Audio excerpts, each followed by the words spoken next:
Hey everyone, this is Michael Cole, VP of Marketing at Everflow.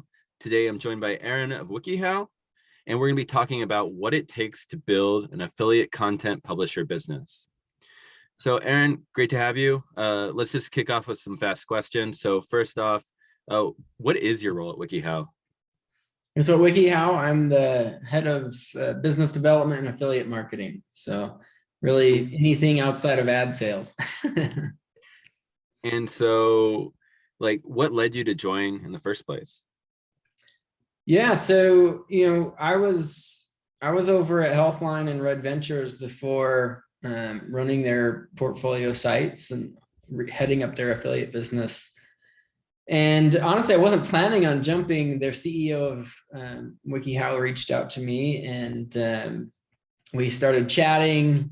It was really just like an open discussion, and then one thing led to another, and she said, "Hey, we should want to jump over here and build our affiliate business like you did for Healthline." And the rest is kind of in history. It's when I looked at Wikihow, they're just a massive property. I mean, they reach 150 million people a month. Their queries are all how-to queries, so it's like that user that's like ready to take action, ready to their answer. The questions we're all answering is like, it's not about like what is this, it's about how do I get this, how do I buy this, how do I do this. And so it makes a lot of sense for those lower funnel users. And they haven't been really playing in the affiliate space, and so I was brought over to build it and take it from kind of a scratch business to something that really supports the company. Awesome. And there'll be a lot of stuff that we'll unpack later on, because there's a lot of pieces to that are important to note, including the fact that today we are talking about the other side of the business. Like normally we're talking about how brands do their affiliate management, but this is about how publishers do their affiliate promotions and all the relationships that involves. Cool. So how did you get your start in the industry? Yeah, so I got started, I guess, really kind of on my own in the initial beginnings of marketing my own sites. It was very small, but I got a good understanding of what it took, even at a small scale. And then I ended up going to business school afterwards, and after that, I went and worked at Healthline. The CEO of Healthline actually reached out to me. He had heard a little bit about my background and doing my own businesses and doing my own digital marketing and whatnot. And he said, "Hey, come work for Healthline and identify new business opportunities for us. Like, we don't know what we need to hire you for. We just want you to find new revenue for us." And so I came over and we did a lot of testing, tried to figure out from the publisher side, like how can we make money outside of ads, essentially. And affiliate marketing, I knew it from my background. I'm doing it on my own. I say, this is perfect for Healthline. We have a huge opportunity here. Let's get going and testing. And we rapidly grew that business from literally nothing. I mean, if you added me into it, it was a negative business, but literally nothing to, well into the tens of millions of dollars on an annual basis. So, I mean, that's awesome to sort of get carte blanche to figure it out. Let's unpack a little piece of that. So how did how did you have this relationship with the CEO in the first place to get this just awesome opportunity to prove yourself and prove that you could find a way to add value? Yeah, so crazy enough, it was, you could call it like a blind date. I had never met him before. He reached out to me from a mutual connection that gave a recommendation, saying, "Hey, you should reach out to Aaron." And it was similar to the situation with Wikihow. Like, it started with a conversation with the CEO, and we talked about the business, and we talked about I was just open about what I thought, gave my ideas freely. Like, I wasn't expecting a job. I was just really networking and chatting with him. And then one thing led to another. And we he ended up offering me that position. But yeah, it wasn't like I knew him previously. It was a connection from a connection, like two people connected us, and it ended up working. Those blind dates don't work out very often, but this time it did. That's awesome. It also requires just being a gracious person that gets stuff done, where you have a good reputation enough where a connection of a connection still feels comfortable making introductions. Yeah, for sure. I mean, there's definitely a history that has to come with that, but no, I mean, yeah, I feel very blessed because of that. It was not so much my doing in the beginning, but you took action on it when you got the opportunity. And yeah, that's sure. where luck comes in. For sure. Taking the opportunities. Cool. So final quick fire question. So what initiative has taken the most of your focus this week? Like internal initiative where you're like, I have to spend time on this and figure this out. Yeah, I think honestly, it's like most of the time it's all on optimization and looking at testing data and understanding like what little things can we tweak to move the needle. And usually that's like where your biggest lever is like, you can have all the partners coming in and you can have all this traffic, but if you're not getting engagement, it doesn't matter how many partners you have, and it doesn't matter how much traffic you have. It's all about like, how do you get people to click? How do you get people to engage and then ultimately make a purchase? And so I'd say a lot of time is spent on the optimization piece. With Wikihow specifically, we're early in the business, and so a lot of the time is spent lining up partnerships and then testing those partnerships, because we're so new, like there's a lot of testing to go, and so we're not When you quite. say partnerships, you're talking about like advertiser partnerships where you're promoting their product, or are you talking about a different type of partnership? Yeah, like just an affiliate partnership. So yeah, X brand, we're promoting their product for sales or leads or whatever it is. So yeah, a huge part of probably like 50-50 is like talking with different partners, filling this funnel full of opportunities, and then working through tests and saying, okay, what's sticking, what's working, what are people clicking on and why? And like, it's really important to answer that why. And so you can continue to optimize and expand. I feel like a lot of people look over like these little changes. It's like, oh, my click rate is X fraction of a percent. But if you have a fractional percent click rate and you just move it up another fraction, it doubles your business. Like, it makes a big difference. And so I think sometimes people get lost on that of like, oh, I just need these high paying partners that give me a high CPA, but actually you need to figure out your top of your funnel first. It's funny that we all love using the term partner, but I feel like every time we all use partnerships, we need like a little explanatory comma, like partnerships, in this case, B2B integration partners. Yeah, sorry. No worries. It's great. And it's always like the challenge of like translating this to different audiences is always like a fun battle on the marketing side. Yeah, I can imagine. Cool. So let's hop into some longer form questions. So first off, before you joined Wikihow, you mentioned being at Healthline. How did you go about building up that affiliate publisher business? And you did mention it reached like tens of millions in revenue. So like, what was sort of like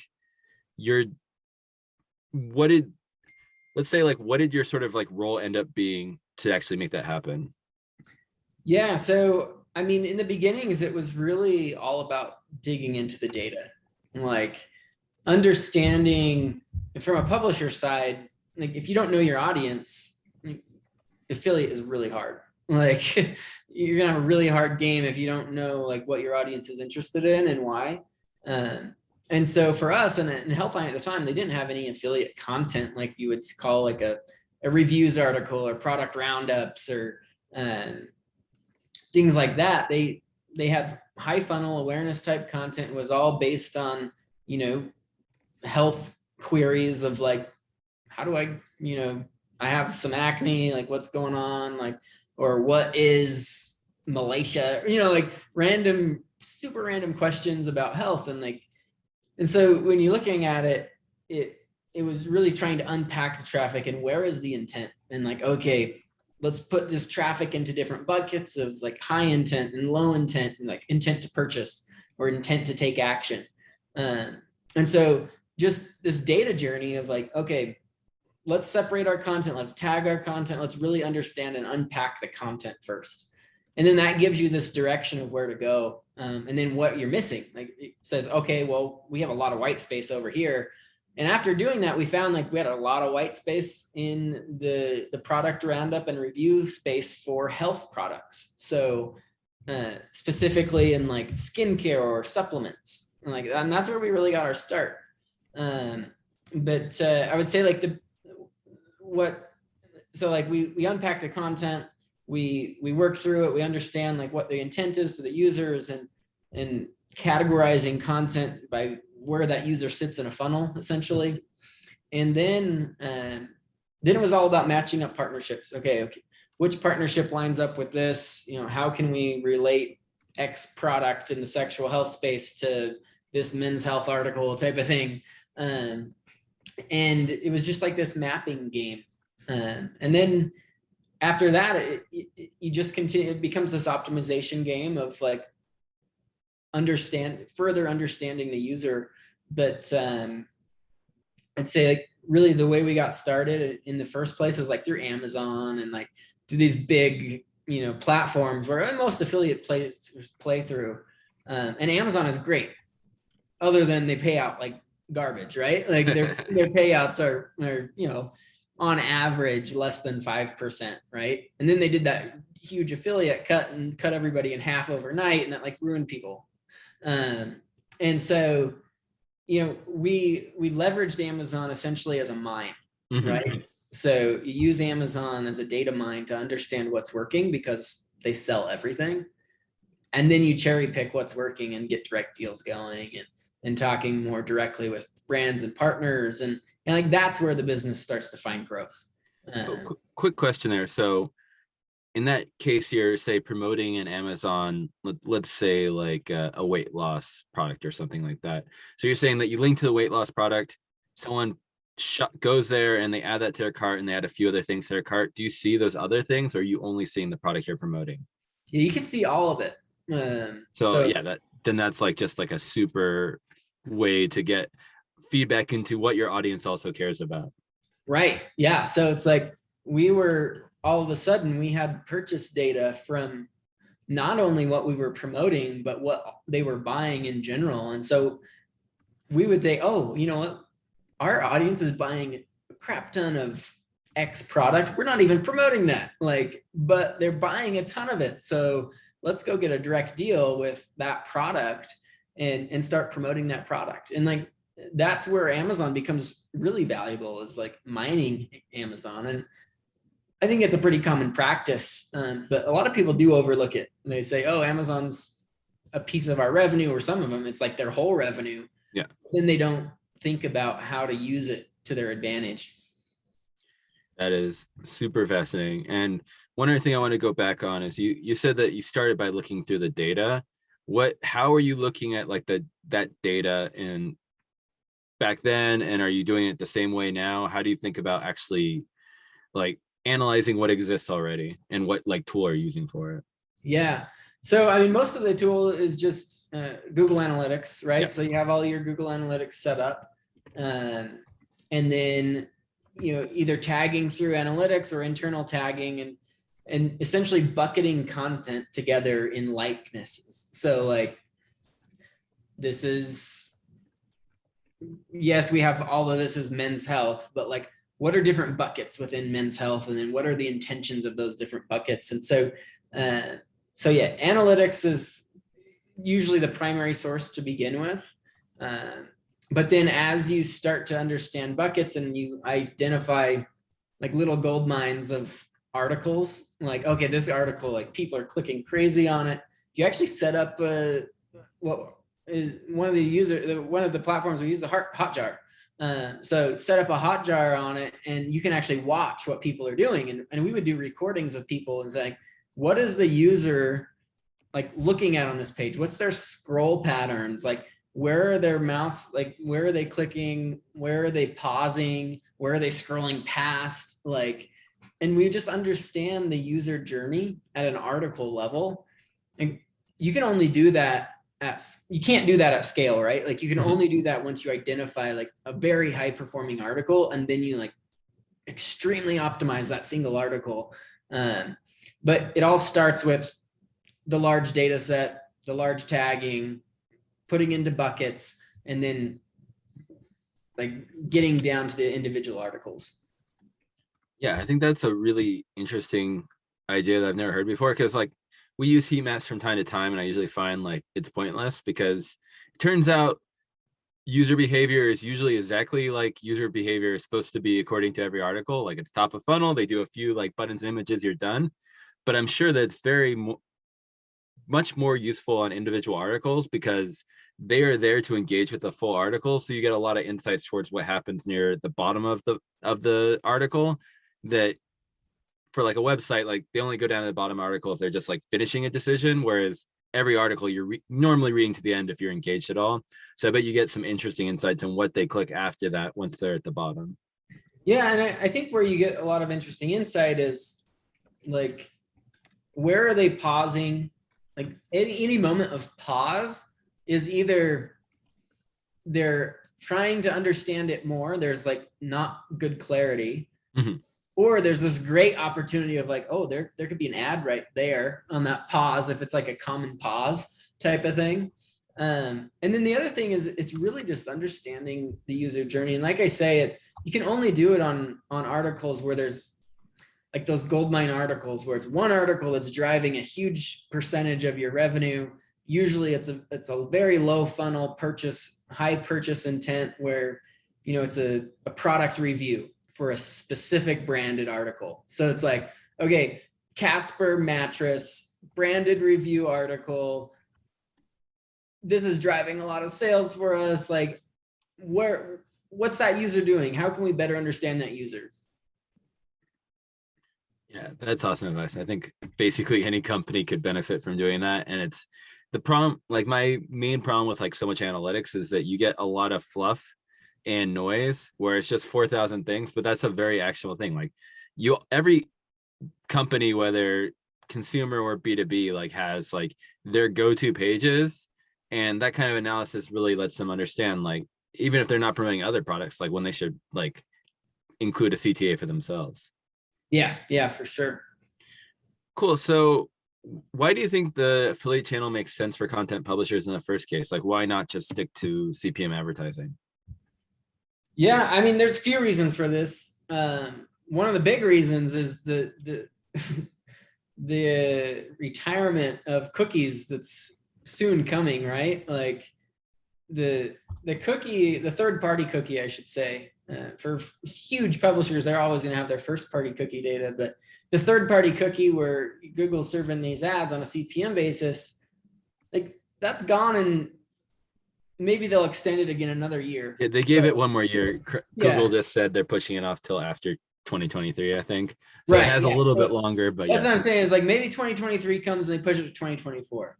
But at the end of the day, it's coming like sooner than later. Like, and without that, like all of your programmatic revenue is at risk, essentially. And then a huge portion of your direct buy revenue, then it becomes contextual mapping revenue. Or if you're a large enough publisher where you have a bunch of different sites, then you have your first party cookie data, and it's still helpful. Like your Hearst Medias of the world and your Red Ventures of the world and your Dotdashes of the world, man, they have so much content already. Like they have their first party cookie data. It will actually benefit them for the third party cookie to go away because their data becomes more valuable.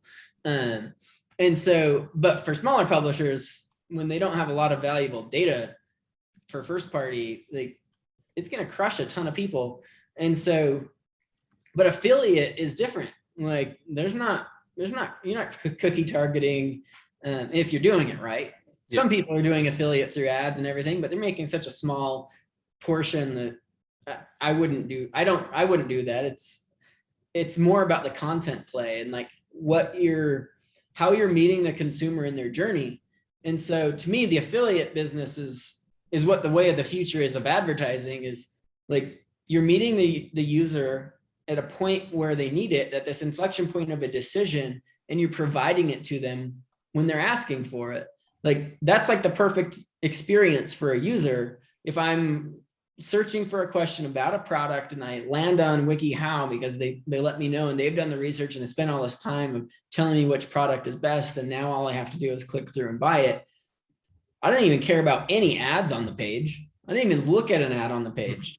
And in fact, I scrolled right past every single ad and went straight to like, what's Wikihow telling me to buy? And so in my mind, like you have a faster website because you're not worried so much on ads. You have a better user experience and you're not pushing ads into like the eyes of all these users. So like, I'm surprised when publishers tell me, I work with a lot of different publishers.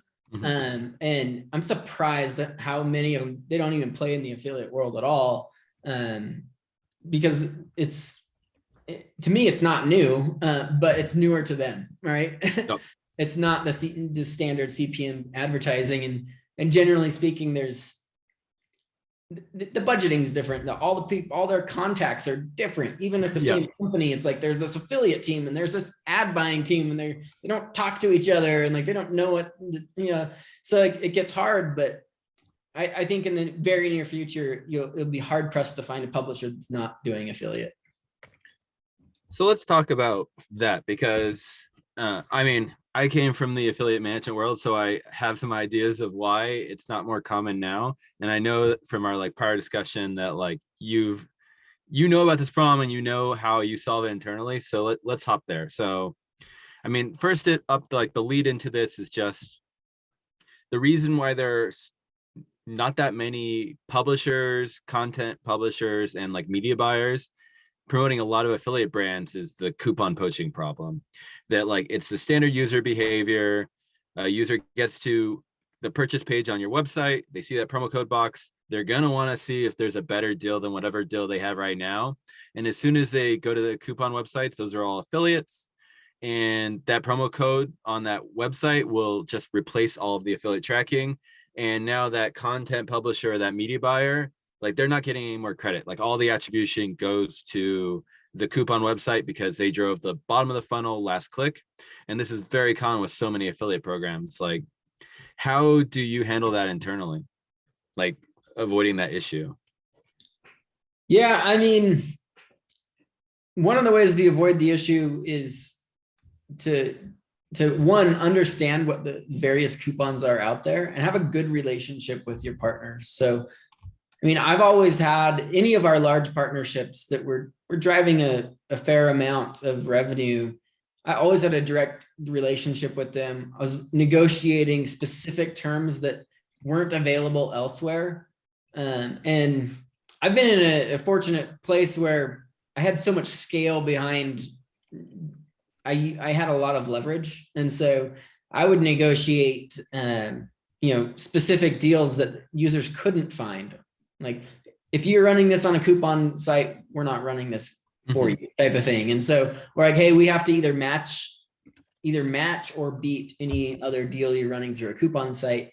And I think it's a common thing now, is like a lot of brands their promo codes that are available to coupon sites are promo codes still valid, but they will not be as big as ones that they'll give out directly to brands.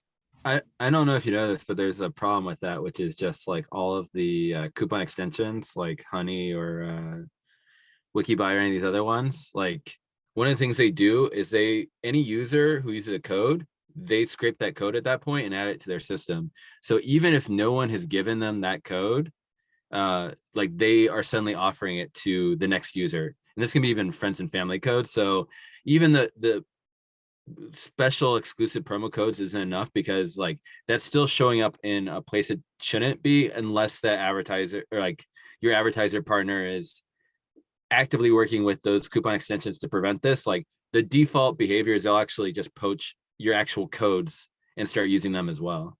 Right. So what we've done to kind of get around that is being very tight and understanding the down funnel performance, and any fluctuation in the down funnel for performance, we would actually require our partners to essentially make up payment. So this only happens with you can only do this with very strong partnerships, somebody that you have a very strong working relationship. If you're a small site, not driving a significant amount of revenue for a brand, they don't care. Like, they're probably not going to work with you. But if you're driving enough scale and revenue towards them, like, they're going to find a way to make sure you are made up for down funnel changes in the performance. And usually, like, when you get started, you can see that, and you have like these coupon codes, and there'll be this inflection point of when those get picked up, and then your performance will drop, and you'll say, hey, this doesn't match up.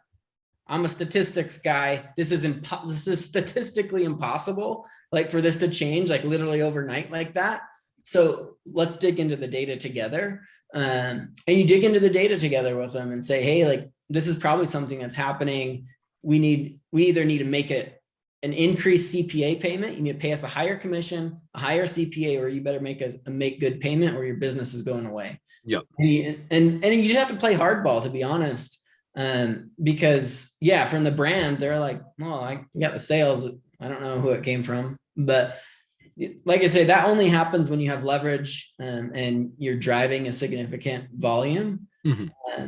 When you're a smaller publisher, becomes very hard. Then when you're operating in those promo codes, what I would say there is, like, setting up as much down funnel click attribution as you can beyond like the last click.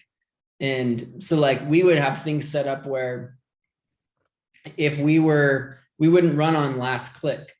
We would run on, if we were the referrer of, like, the initial referrer, that customer to the brand would be tagged as our customer. And any future purchases that customer makes, then we would get, like, continued to pay on all of their future. And that helped make up for some of the lost on the coupons. But at the end of the day, like, there's always going to be some loss on the coupon side. I don't know that there's really a way around it, beyond just being really tight on that down funnel performance and watching changes. Because you still want to have promo codes on, and you still want to do all of those things. But the coupon sites aren't picking them up instantly. There's usually, what I've seen is oftentimes we'll run for a month or more before something gets picked up. And there's always this change. The advertiser's always like, oh, it's just gone stale or whatever it is. I'm like, no, actually all of our users are like new. Like, we know what your new users are not. Behavior doesn't change like that. So, and so it's, I don't know, there's lots of things happening in the back end on the tracking, but as much as you can do to have a tight down funnel, like post-click integration, data integration, like, that's going to be to your benefit. Yeah, it's funny that we talk about this for like a lot of different use cases too, that like you should be tracking way more than just purchases. Like, there's a ton of engagement events that happen before for a lot of buyer behavior. Like, you send traffic and then they check out the pricing page, or they go to a newsletter. These are all events that are important to understand, like, which of your publishers and partners are actually driving like a lot of engagement. And then looking at what happens after the purchase, like, are there renewals, upgrades, upsells? These things all tell you like who's actually driving like highly engaged users that are the most valuable. And I'd say that the other thing that we always recommend to our clients, and I think helps a lot, is that we provide like reporting to the click to conversion time. And I think that this is something that all advertisers should be looking at, is just like how long from the affiliate or partners click till the time when the purchase happened. Because then you see content, if they're driving someone who's shopping, like, that's their intent is not immediately to buy the second. So maybe they're spending a few minutes like checking this, or like looking at other product pages, and then they complete their purchase. You can always tell the ones that are last second, like grabbing a coupon at the last second, because that's a very very short click to conversion time window. And that's going to tell you like, that's not natural shopping behavior, because even if they come from you and they're like, I need this product now, they still got to fill out their information. They need to go there. If they log in, then you could be firing off that login event because they're already a member. If they're not, they're going to have to put in all of their shopping information. There's no way that's 10 seconds or 30 seconds. But if it's like a last second coupon extension, it will be super short and you can identify it really quickly. Right. Yeah, that's a great point. That's something I totally forgot that we actually do look at. Oh, cool. But not all platforms provide that, right? Like that, and not all partnerships provide that back. Mhm. And so even if the platform has that option, the partner doesn't give it. And that's where like you have to have a pretty tight integration for that to happen at scale with all the different platforms. Yep.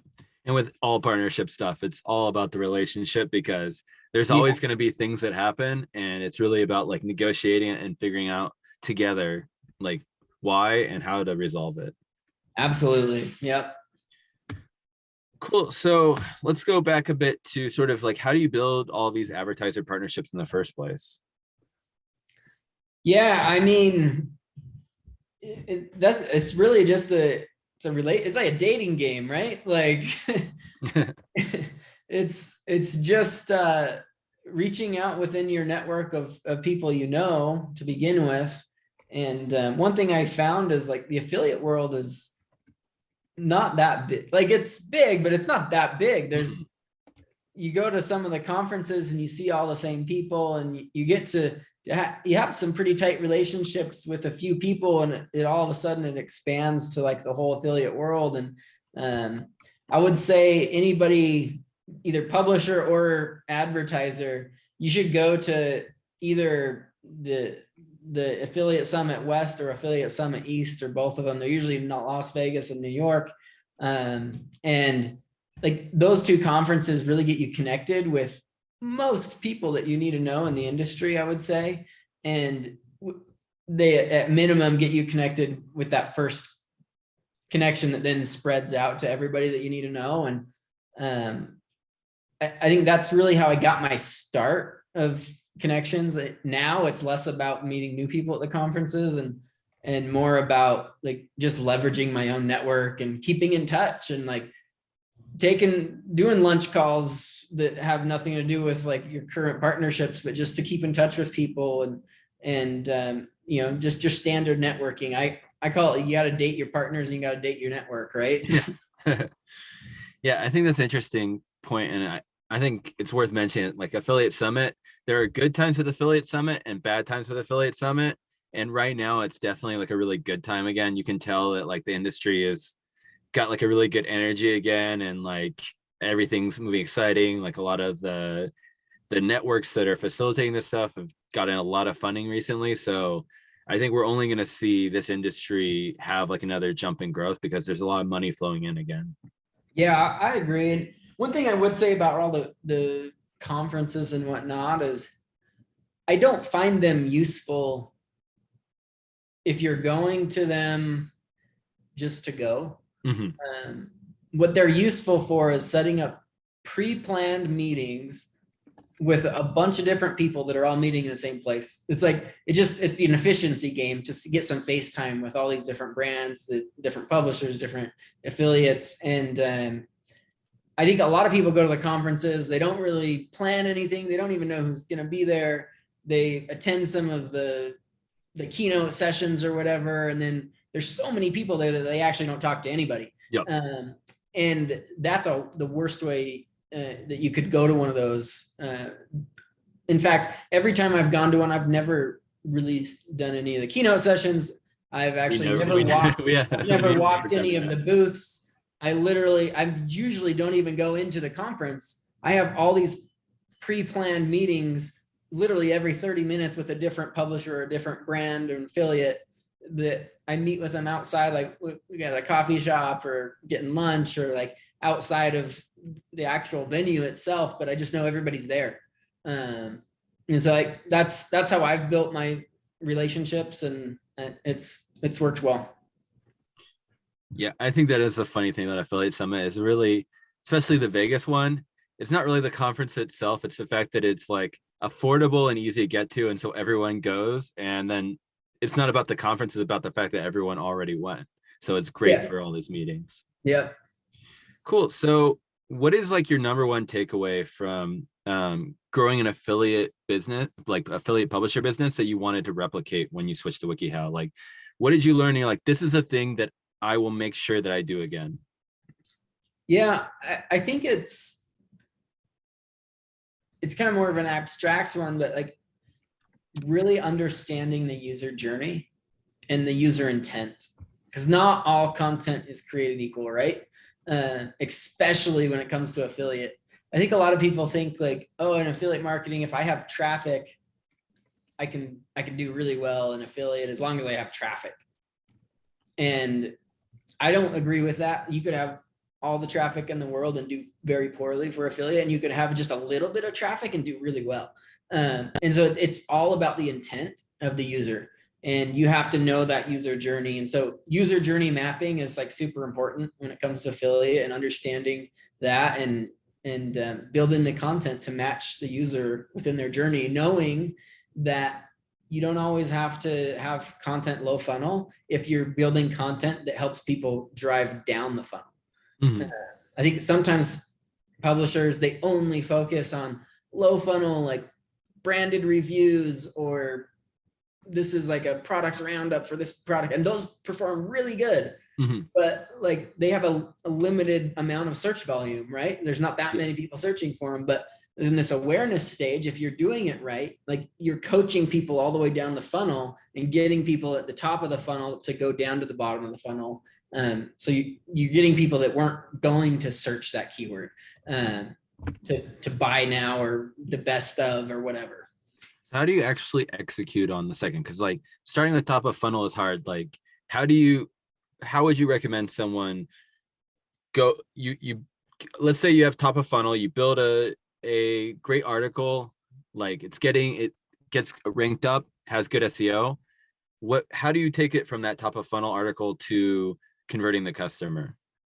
Yeah. So one, you have to know that it's not going to happen it's most likely not going to happen all in the same instant. Yeah. But you can write the article in such a way that it easily leads into the next step by asking the user questions, and like prompting them on things they might not have thought about.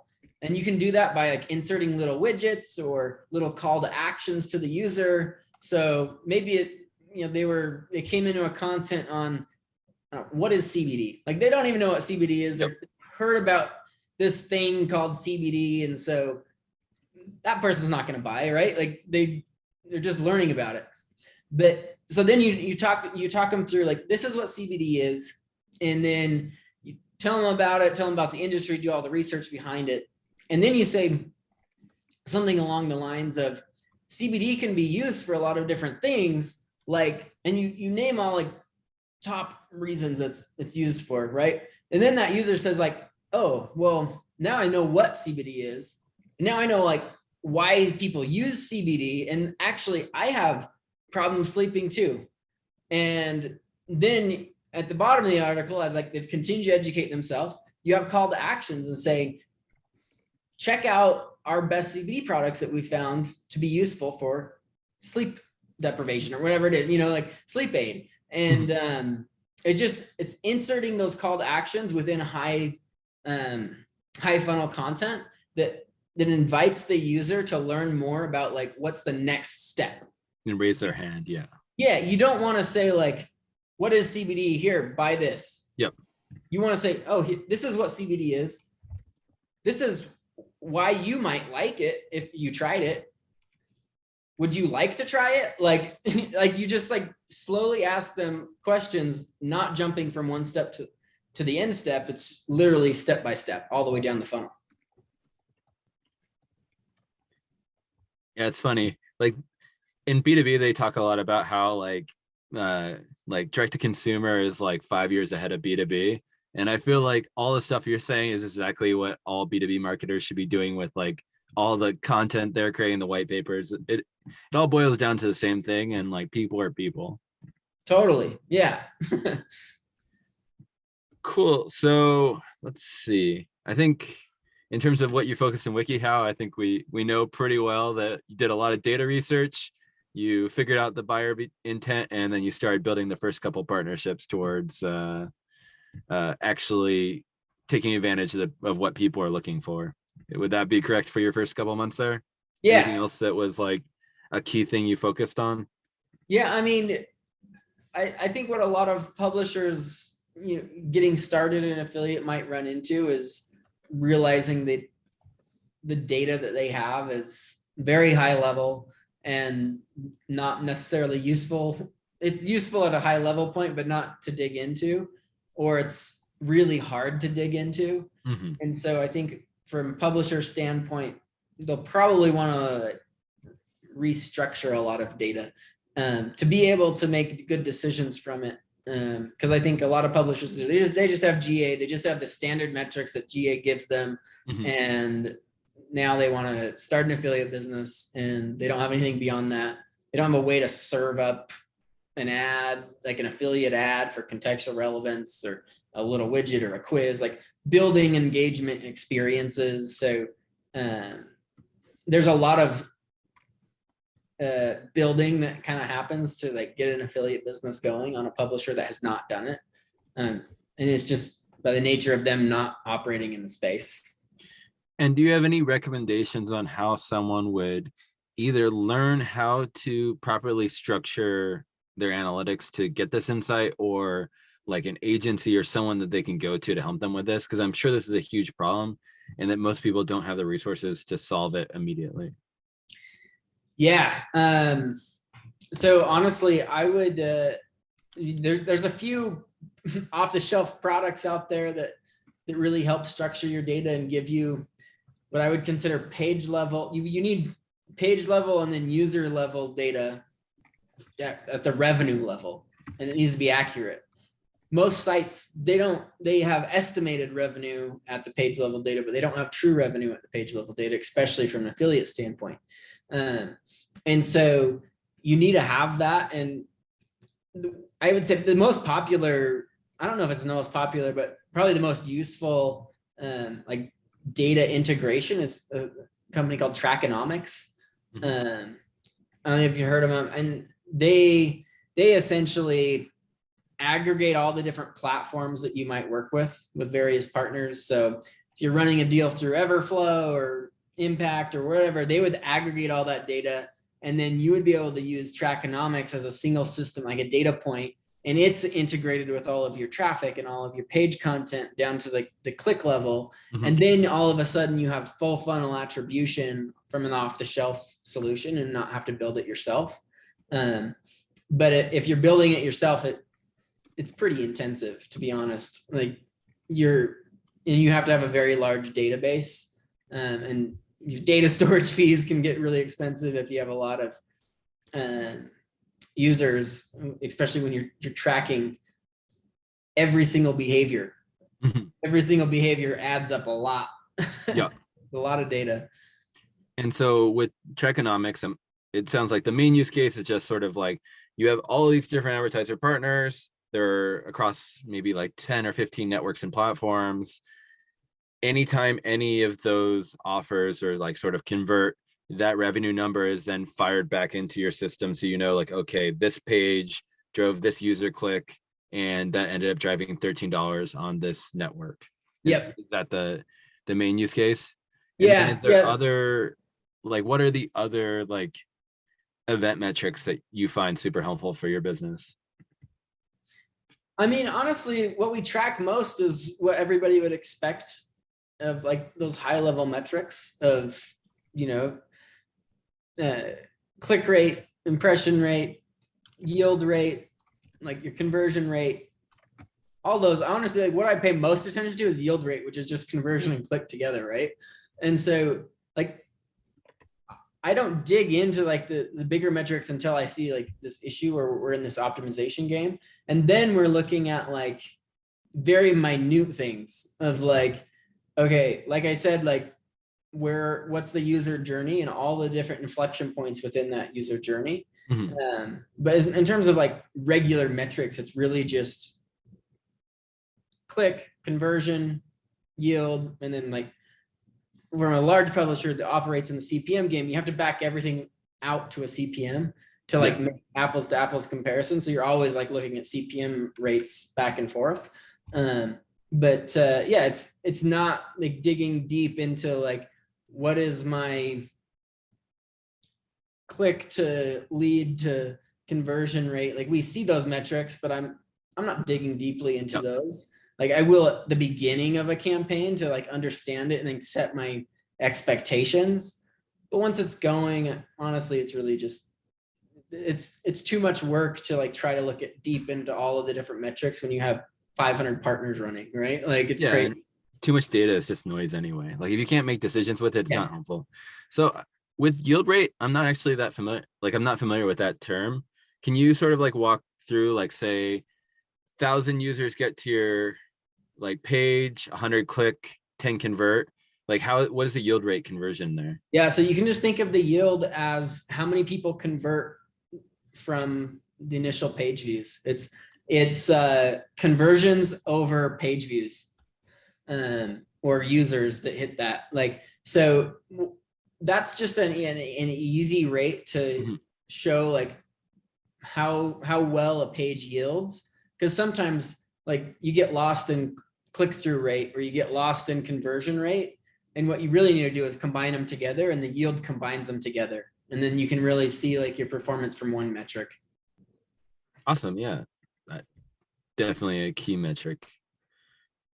Cool. Let's see. So I'd love to sort of like hear a story of like one of your big successes where you started promoting a product and immediately just sold way higher than expectations. Like what did you do after that to sort of scale up that promotion? Like, do you have levers on your side that like when you see success or you have a really great payout, like you can do more to drive more sales for that advertiser partner? Yeah. So I think that's something important for every publisher to have is how do you pull the lever on scale, right? Because that's where you become that's your ability to negotiate essentially. You can't, if you get a deal going, if you can't provide more scale, all you can say is I can't run this anymore, but then you're giving away your revenue, right? So like you really are stuck at the rates that you have. And so I would say content's your number one game. Is, you write the content and you say like, oh, this content's crushing it, how do I replicate it? One, you can write more content in tangential areas that then feed into that article. Or what I also think every publisher should have is a way to natively inject a call to action in relevant content. So lack of better example, CBD has been super hot. It's a little bit less hot right now, but it's still super hot. You have a CBD content, you working with a partner, and it's just, whoa, this article crushed it. How do we get more scale with them? And now you say, okay, well, I have content for back pain. I have content for sleep. I have content for muscle pain, like all these different things that CBD is used for. Now, I don't have this brand mentioned in that content, but do I have a way to inject them into it at scale? So like you think of it like an ad, but think of it more like a native ad that reads within the content, and then it's a call to action.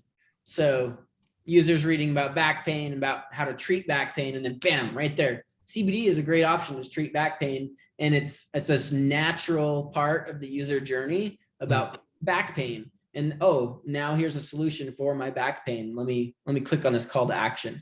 And that provides scale across a lot of content that maybe you already have without having to, write, get ranked, risk getting ranked, risk taking traffic away from your other article, like all these other things. And so I think being able to scale through like you can call it native ads or widgets in contextually relevant placements. That's interesting. And then like, obviously, I mean, you're building stuff so that it's not too much work, but it still requires work on your side. does that typically say like, okay, wow, we're making more money than we expected? Do you immediately go back to the advertiser partner and have conversations there and then go back to your team? Like, what is that? Yeah, I Is would it sort say, of at the same time? Like, what is your normal flow with like a success? yeah. So I would say one, it depends on like the level of like partnership essentially. And then it also depends on like where the publisher is, like what the capabilities of the publisher are. But if you have everything built already and you're able to, you have a bunch of different options for scale. The first thing I do is I go back to the partner and say, hey, we're seeing a lot of success here. We believe we can scale it even more at a price, essentially, right? Yeah. You can't scale for free, but at a price we can scale. And then we walk through the ways we could scale it together and what the cost would be with that, and negotiate. Usually it's negotiating a higher CPA or a higher commission rate. Or sometimes it's, the flat rate, flat fee that they pay for scale or whatever it is. It's all kind of like standard things, but that's what we would do. We wouldn't give the scale without talking to them first, because that's giving away your leverage, right? Yeah. Once you give that scale, then you got to find more scale to have more leverage, right? Cool. So kind of on that point, like that really like reiterates the importance of, from the like advertiser partner side, to really like build a deep relationship with you, because if you don't feel like they will, if you reach out, like they'll even get back to you, like you're not going to even bother exploring this opportunity. So how can these advertiser partners like make it easier to work with you? Like what is your ideal like advertiser partner relationship in terms of like what they're doing from their side to make your life easier? Yeah, so I would say making sure they have a strong tracking platform that's reliable. Something like Everflow would be great. Like very reliable, very robust. It's easy. It's up to date. like some of these affiliate platforms, though, everybody uses them.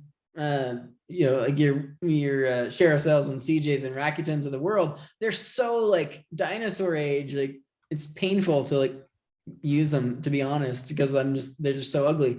But at the end of the day, making sure you have reputable tracking. I think the hardest thing is working with some of the partners that they're like, oh, well, we have our own tracking, it's in-house.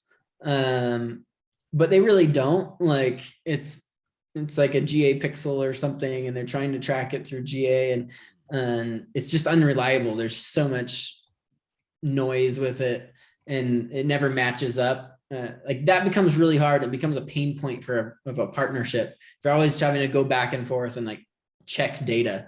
And so just making sure the data feed is good, whether that's in-house or a third-party platform, it just mainly just needs to work, right? Yeah, everyone needs to trust it. Yeah, you have to have that trusted data. And then I would say just an open line of communication. Like usually when you start a program, like very rarely is it ever successful out of the gates. Like I can count on my hand like how many programs I've had that are success like from day one. It's usually like, okay, we see opportunity here because of engagement. Now let's learn. And so having some patience in the journey and like working back and forth together and sharing information back and forth together. Like, what's your user journey? Like, who is your user? Like, okay, we're seeing people click. We're seeing a lot of people are clicking on this. A lot of people are getting to your page, but what's happened? Like now they're dropping off. Why? Yeah. And like really just getting into the nitty gritty of their funnel and understanding it. It's surprising to me, like most brands I work with, they don't really understand their down funnel performance. They just know like, hey, we get traffic in and this is what we get out. And I don't know what happens between there. And so if brands and publishers can work closer together and understand the funnel, like it's going to make a partnership much more successful than not. Yeah, that's fascinating. And I totally agree. It's one of the things that I've been like really pushing for is just like, don't just look at sales. There's so much more important data to look at that really lets you understand this stuff. And then the other thing is just like, make sure any sort of publisher that's taking on a lot of risk, that you are making sure that it's reliable and that the attribution is going to that partner, or if they're not going to them, you have enough metrics to tell your boss, hey, we need to pay them some other way. Yeah. Yep. Cool. And then final, like, what is like one of your parting thoughts towards like where the future is headed for content publishers and the affiliate channel? Yeah, I mean, honestly, I think I mentioned it before. I think the future for affiliate is really strong.